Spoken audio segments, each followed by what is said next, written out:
in the mind of beat, in the mind of ages. I was only 15, a money monkey from the nature. 1, 2, 3, 1, 2, 3. Hello guys, you're watching Scratch DJ VIP, and today's our VIP is Dan Gresham. Hi Dan. Hello, how are you doing? I'm fine. So you know him as Newton. That's right. Yes, that's right. And he just played like more than 2 hours, freaking awesome set here in the private club, and that was amazing. So how are you today? I'm good. It's always fun to be in Moscow. Yeah? Yeah. You like it? Yeah, oh I love it, yeah. Yeah. Why? So Moscow is like cool? Well, yeah, it's a great city. I mean, it's huge. There's a lot going on here. But every time I'm here, like the crowd is always super receptive, really vibey. Yeah, I always have a good time. Right. Nice to hear that. So I know that you are the like almost the headliner and like the leading, producer of the label that is called, how do you call this? Hospital. Yes, Hospital Records. And how did you do Right. this? I mean, I'm one of many artists on the label. I don't know if I'm the biggest, but You're the leading, I know. I'm one of the longest signed. So I signed with them in 2003. So 17 years that I've been with the label. Yeah. And really, it's just about working hard. You write lots of music, release lots of albums, and hopefully people like it, and your profile builds and builds. And if you find a label that you can have a good relationship with, people that you click with, like as people as well as musically, then there's the possible for a good long-term relationship. All right, but you need to have, I think, that your style. Oh, yeah, absolutely. You've got to have your own voice, and that's the first and like most important step. I mean, things like mix down technique. Yeah. That stuff's nice. Sound engineering, sound design, that stuff's all cool.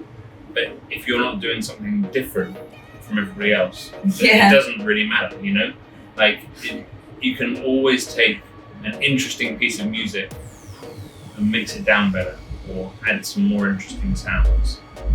But you can't take a boring piece of music with a great mix down. And well, you can. It's really difficult to take a boring piece of music with a great mix down and make it into an interesting piece of music. What is a boring? Like it's like for me, boring is one thing. For you, boring is another thing. Sure, but I think like your musical voice, like what your identity, your character, that's the really important thing. That's the really hard thing to get. Yeah. That takes work, and it takes time for you to work out what you want to do that's new and different.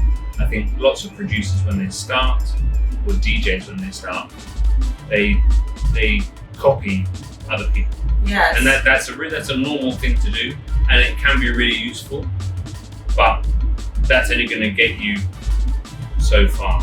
Like to have a long-lasting career, you need to find your own thing, your own style. Voice. Yeah. Yeah. Yeah. Yes, I actually agree with you, and I know that you're a mastering engineer. Yeah. Yeah. Of the total label. Yeah. Of the hospital, acoustic and sounds, and like the whole sound and the mastering stage. It's like the how. Great. Yeah. So what do you do? Because when I send my track to one label, they tell me do mastering your own.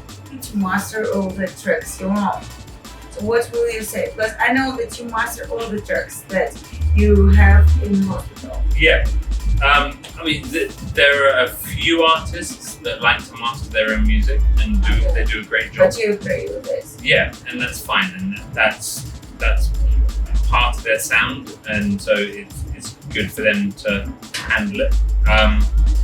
And I discuss with them when we talk, about loudness and things like that. Okay. But I master for quite a few drum and bass artists that have nothing to do with hospital as well.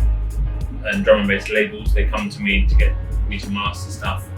Not just hospital. Not just hospital? Yeah, really? yeah. Wow.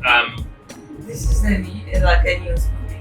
Yeah, it's good though. I quite enjoy it. It doesn't. Can I send you a picture? Yeah, you can. You just have to order and okay. and pay on the website. Okay. But that's what happens with the labels and the artists that get me to do stuff. Like I don't do anything. Like not for free. I don't do anything for free. Yeah. Just because I don't have enough time. My time is so busy. I have to. If I'm going to master this tune, that means I can't do other stuff that's going to pay. So I have to.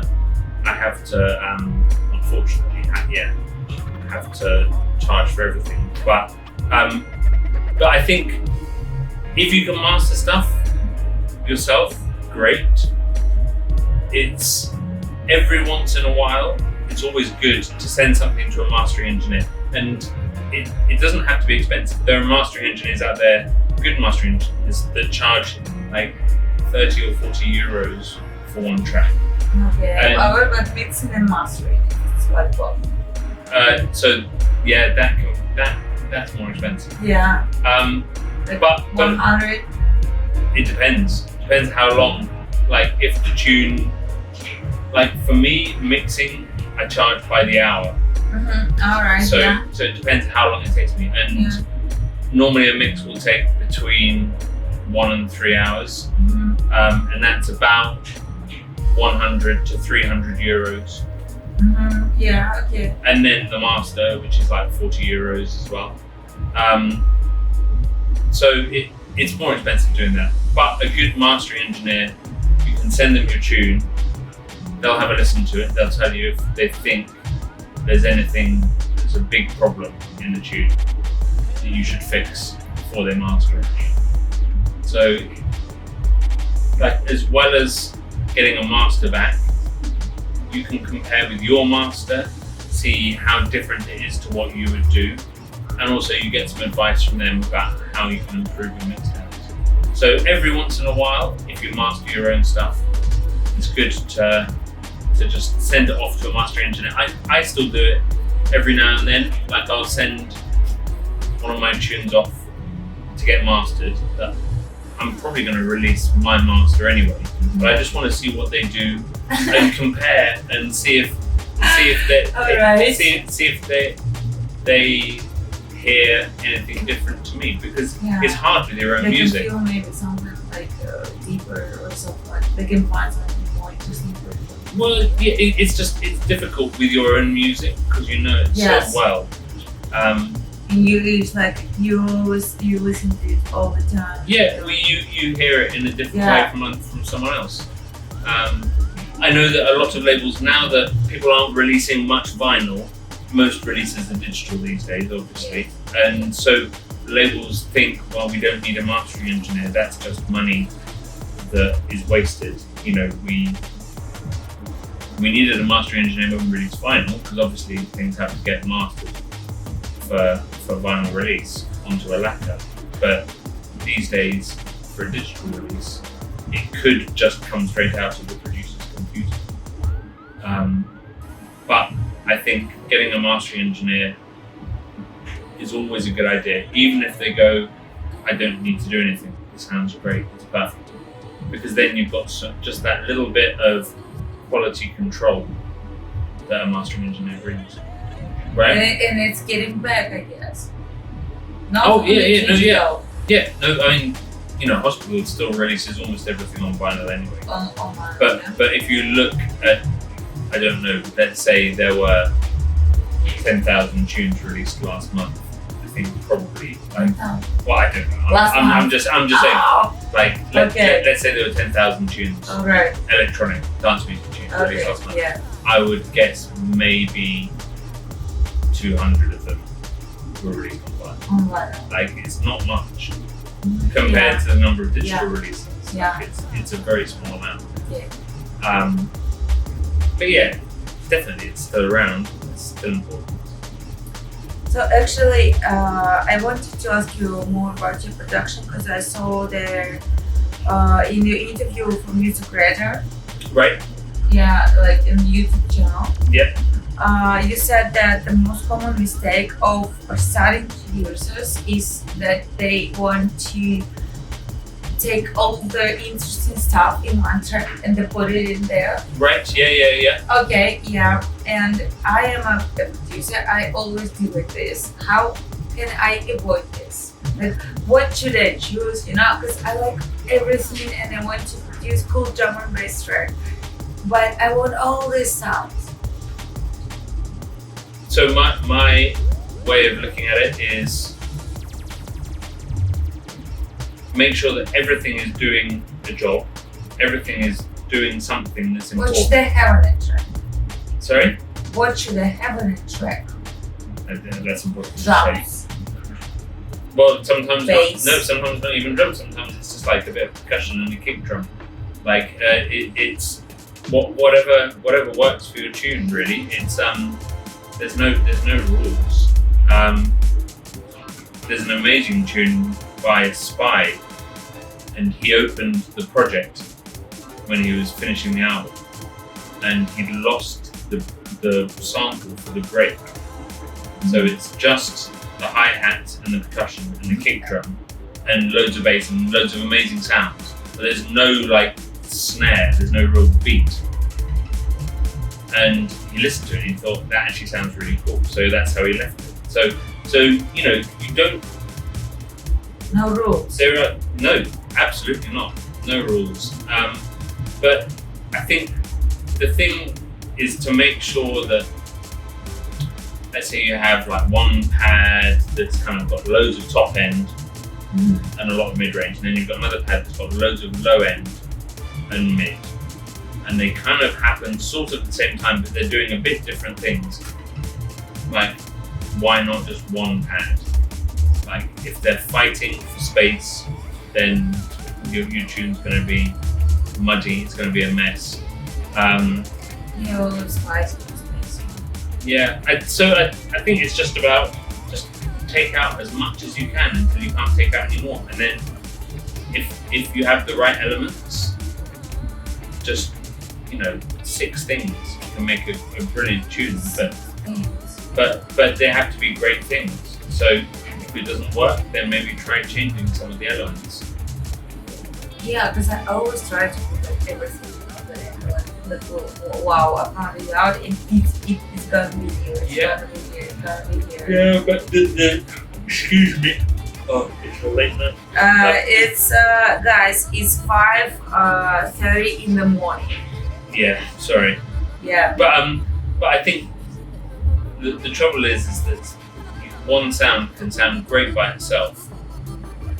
When you go through samples or presets on a synth or play around with stuff, you get an amazing sound that sounds great until you try and put it into a tune and all the other things are in there, and then all of a sudden what sounded big and good sounds like a bit lost because there's too much going on around it. So you have to work out for each sound, like, how much space does this sound need, and then you can hopefully end up with a tune that just pieces together. It's hard to do. As a producer, I know this. So alright, I know that we don't have much time. I'm gonna ask you like the main questions. What is the main thing to know to make a perfect drop? A perfect drop, like the main thing. So I think it's really important what happens before the drop. So how your elements like build. Yeah. One mistake that a lot of people make is that they give away too many of their sounds before the tune drops. So if you've got like bass in the intro, then when it drops and there's just the same bass again, it doesn't have any impact. You need to, if you're gonna have bass in the intro, it needs to be small and like thinned out so that when the main bass hits, it's heavy. And same thing with drums, like if your drum rolls are too big, then when you drop to the beat, it's got less power. Alright. I saw that in this video when you were, I saw you like, you know, when you were producing live, Yeah. I don't remember the name of the channel. Anyway, I saw that you have like prepared samples by your song, I guess. Right. Yes, it was, they were your own samples. Yes. Yeah. But what about, we have right now many other services that can provide us with money, like different loops, you know, one shots, and so on, and they are all already like, you know, recorded. So what do you think about using them in your track? They can be really useful for people. But do you use that? No, not really. Never. Like very rarely. I have Splice. I'll go on that, but the problem is that everybody else has that. Yes. And it's not unique, right? Yeah, and it's the same with like loop masters and stuff like that. They're amazing resources. Yes. But I mean, there's a vocal sample pack that I know about, and there's been 3 quite big D&B tunes that all use the same vocal sample, and that's kind of, it's not very nice. I wouldn't like that. So I'd always rather play and record something original for me, even if you. So what I'm more likely to do is I'll get a sound on Splice, and then I'll like copy it and then change it and do my own thing. Like that. Yeah. So what you end up with is unique for you, but it has the vibe of the original song. Yeah.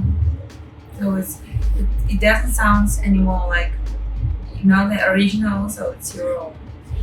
Yeah. Yeah, well, and nobody can have it. Like it's not just like modifying a sample. It's you're taking inspiration from the sample. So I'm an artist and I have my music, and I have like maybe some kind of small talent in writing music. How can I make money on my music today? It's difficult. I mean, I think most musicians that I know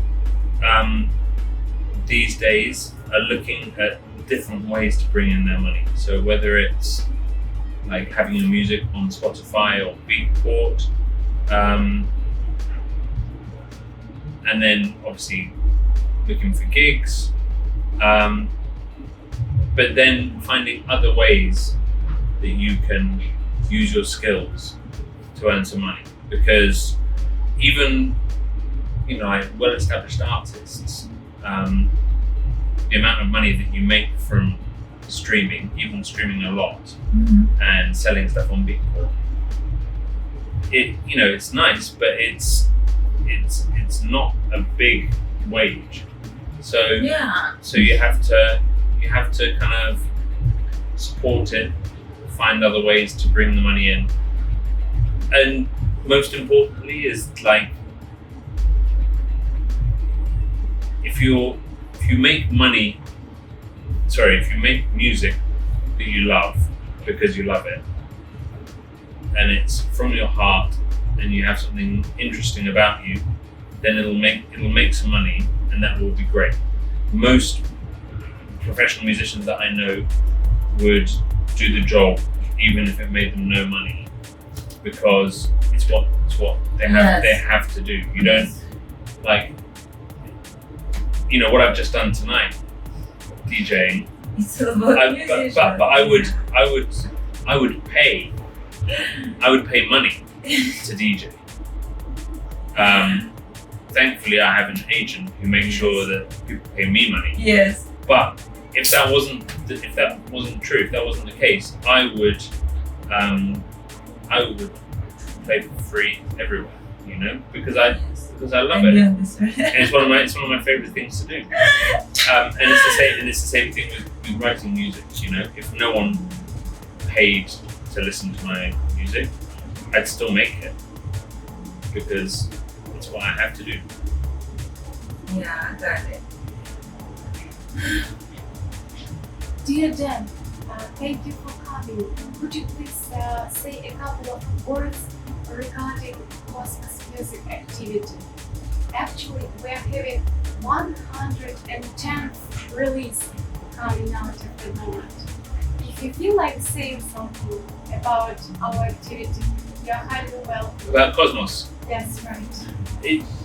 Cosmos is an awesome label. I have a lot of love for Cosmos. Been aware of it since, you know, when I first started coming out here. It's an awesome label. Andy sends me a lot of music. All the time. And it's great. It has a very distinct vibe. As all the Russian producers that I know do, you know, whether it's Cosmos or like the micro funk crew, like Russian D&B is a very interesting and distinct thing, and it's awesome. I love the fact that that Cosmos are pushing Moscow D&B. Thank you very much. Happy to hear that. Pleasure. Last one question. So, I'm here, as I told you, as a representative of a Scratch DJ school. So, any advice for our studying students, for all the starting DJs and producers? What will be your advice? The main thing for me, in terms of my journey, was it's all just about getting out there. Like, practice lots, try and play lots. Like, I learned more in an hour in a club, even at the start of the night when there's 3 people there, than 5 weeks practicing at home. Because when you're in a club or on the radio, and the radio is actually where I really started learning. I didn't learn to beat match until I had a radio show, and I learned to beat match live on the radio, basically. I know that you're in music from the age of 8. Yeah. When you started playing the piano. Yeah. So I had a musical background, but actually kind of beat matching drum and bass, I had never done it until I watched some DJs, got a radio show on my university radio station. Yeah. From 3 till 4 in the morning on a Tuesday. But that was when I learned how to mix, was live on air. Yeah. And the same with playing in a club. Even if you're only playing to the bar staff and the doorman, you can't stop and start again if it goes wrong, you know. And for me, I think the pressure of playing in a real environment, whether it's on the radio or in a club, or I guess an online stream these days as well, it's just it puts the pressure on you, and I think you develop and learn faster. Yeah. And the pressure. Yeah. You remember this track? It's an old school song, Under Pressure. Yeah. Yeah. Alright, guys. It was Scratch DJ VIP, with me, and New Tone. Yo, and what? Thanks for having me. Yeah, be cool. And what? Stay safe. And stay safe. Wash your hands. Wash your hands. Awesome. Thank you. Pleasure. Thank Pleasure. You.